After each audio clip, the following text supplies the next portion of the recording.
President Donald Trump অভিযোগ করেছেন, Iran প্রশ্নে আমেরিকা ও বাকি বিশ্বের পাশে নেই ইটালি।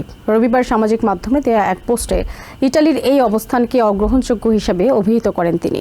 প্রেসিডেন্ট ট্রাম্প বলেন, নেটো এবং ইটালির নিরাপত্তায় আমেরিকা $1 ট্রিলিয়ন ব্যয় করলেও প্রধানমন্ত্রী জর্জা মেলোনি ইরানের পারমাণবিক হুমকির বিষয়টি যথেষ্ট গুরুত্ব দিচ্ছেন না। প্রধানমন্ত্রী মেলোনির সঙ্গে গত কয়েকদিনের প্রকাশ্য বাদানুবাদের মধ্যেই এমন মন্তব্য করলেন প্রেসিডেন্ট ট্রাম্প। সম্প্রতি G7 শীর্ষ সম্মেলনে ছবি তোলা নিয়ে প্রেসিডেন্ট ডোনাল্ড ট্রাম্পের করা একটি মন্তব্য ঘিরে ইটালির প্রধানমন্ত্রী জর্জা মেলোনির সঙ্গে তার প্রকাশ্য বাদানুবাদ চরম পর্যায়ে পৌঁছেছে। ট্রাম্পের দাবি, প্রধানমন্ত্রী মেলোনি তার সঙ্গে একটি ছবি তোলার জন্য বারবার অনুরোধ করেছিলেন। তবে এই দাবি সরাসরি প্রত্যাখ্যান করে এটিকে ভিত্তিহীন এবং অপ্রয়োজনীয় মন্তব্য বলে আখ্যা দেন Meloni. Dunque certe cose meritano una risposta immediata. Le dichiarazioni di Donald Trump sono dichiarazioni totalmente inventate.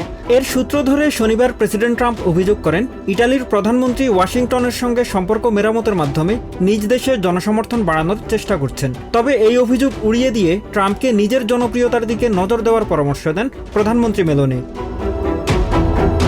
প্রকাশ্য এই বাদানুবাদের মধ্যেই এবার ইটালির বিরুদ্ধে ইরানের পারমাণবিক হুমকি মোকাবিলায় পর্যাপ্ত সহযোগিতা না করার অভিযোগ এনেছেন প্রেসিডেন্ট ট্রাম্প।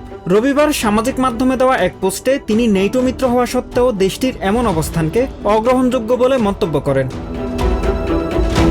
প্রেসিডেন্ট ট্রাম্প অভিযোগ করেন, নেটো এবং ইটালির নিরাপত্তায় আমেরিকা $1 ট্রিলিয়ন ব্যয় করলেও প্রধানমন্ত্রী মেলোনি ইরানের পারমাণবিক হুমকির বিষয়টিকে গুরুত্ব দিচ্ছেন না। তার দাবি, কয়েক দশক ধরে আমেরিকা আন্তর্জাতিক অঙ্গনে ইটালিকে সমর্থন দিয়ে আসছে, তবে প্রয়োজনের সময় ইটালি আমেরিকা এবং বাকি বিশ্বের পাশে নেই। এই ধরনের প্রকাশ্য বাদানুবাদকে প্রেসিডেন্ট ট্রাম্পের দুর্বল পররাষ্ট্রনীতির উদাহরণ হিসেবে দেখছেন কিছু বিশ্লেষক। রাজনৈতিক বিশ্লেষক উইল সমারের মতে, এর মাধ্যমে প্রেসিডেন্ট ট্রাম্প আমেরিকার মিত্রদেরকে দূরে ঠেলে দিচ্ছেন। আন্তর্জাতিক সম্পর্ক বিশেষজ্ঞ প্রফেসর মাতেও গারাভোলিয়া মনে করেন, এই ধরনের বিরোধ শেষ পর্যন্ত নেটোর কার্যক্রমেও প্রভাব ফেলতে পারে।